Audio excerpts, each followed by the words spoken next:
കപ്പക്കിഴങ്ങിന്റെ ചില ഗുണങ്ങളും അത് കഴിക്കുമ്പോൾ നാം ശ്രദ്ധിക്കേണ്ട ചില കാര്യങ്ങളും. കപ്പക്കിഴങ്ങ്, മരിച്ചീനി, കൊള്ളിക്കിഴങ്ങ് ഇങ്ങനെ പല പേരിൽ അറിയപ്പെടുന്ന മലയാളികളുടെ ഈ പ്രിയപ്പെട്ട വിഭവം യഥാർത്ഥത്തിൽ സൗത്ത് അമേരിക്കൻ വംശജനാണ് എന്ന് പലർക്കും അറിയില്ല. ചെറിയ ചിലവിൽ രുചിയേറിയതും പോഷകഗുണമുള്ളതുമായ ഭക്ഷണമാകാനുള്ള കഴിവുകൊണ്ടാണ് കപ്പക്കിഴങ്ങ് നമുക്ക് ഇത്രയേറെ പ്രിയപ്പെട്ടതാകുന്നത്.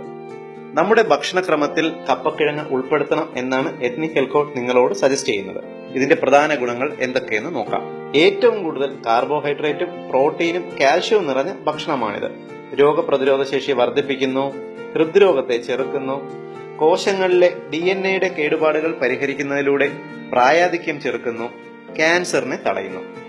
ആഴ്ചയിൽ ഒരിക്കലെങ്കിലും ഇത് കഴിച്ചാൽ യുവത്വത്തെ തിരിച്ചു കൊണ്ടുവരും എന്ന് സൗത്ത് ചൈനയിലെ യൂണിവേഴ്സിറ്റി ഓഫ് ടെക്നോളജി തെളിയിച്ചിട്ടുണ്ട്. ഇതിൽ ധാരാളം പൊട്ടാസ്യം അടങ്ങിയിട്ടുള്ളതുകൊണ്ട് രക്തസമ്മർദ്ദം കുറയ്ക്കും, വൃക്കകൾക്ക് അത്യുത്തമം, ഓർമ്മശേഷി വർദ്ധിപ്പിക്കും, അൽഷിമേഴ്സ് രോഗത്തെ ചെറുക്കും. ഇതിൽ ധാരാളം കാൽഷ്യം അടങ്ങിയിട്ടുള്ളതുകൊണ്ട് എല്ല് തേയ്മാനം, ബലക്കുറവ് എന്നിവയ്ക്ക് വളരെ ഫലപ്രദമാണ്.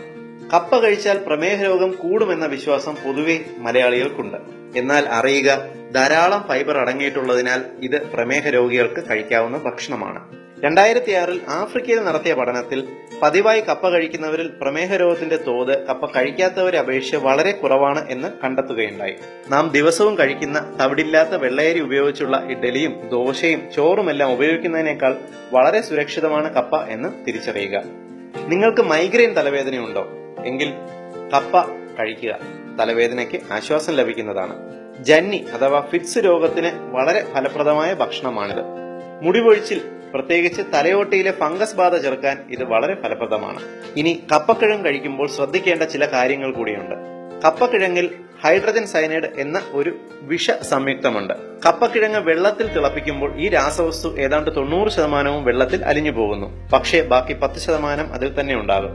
ഇത് നിർവീര്യമാക്കാൻ പ്രോട്ടീൻ അടങ്ങിയ ഭക്ഷണങ്ങളായ ഇറച്ചി, മീൻ എന്നിവ ചേർത്ത് കഴിക്കുക.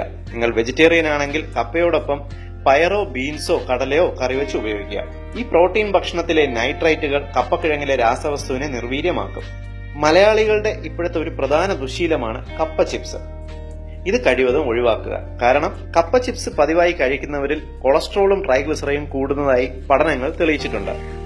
ഏറ്റവും ഉപകാരപ്രദമായ ഹെൽത്ത് ഇൻഫർമേഷൻസ് നിങ്ങൾക്ക് വേണ്ടി അവതരിപ്പിക്കുന്നത് ethnichealthcode.com.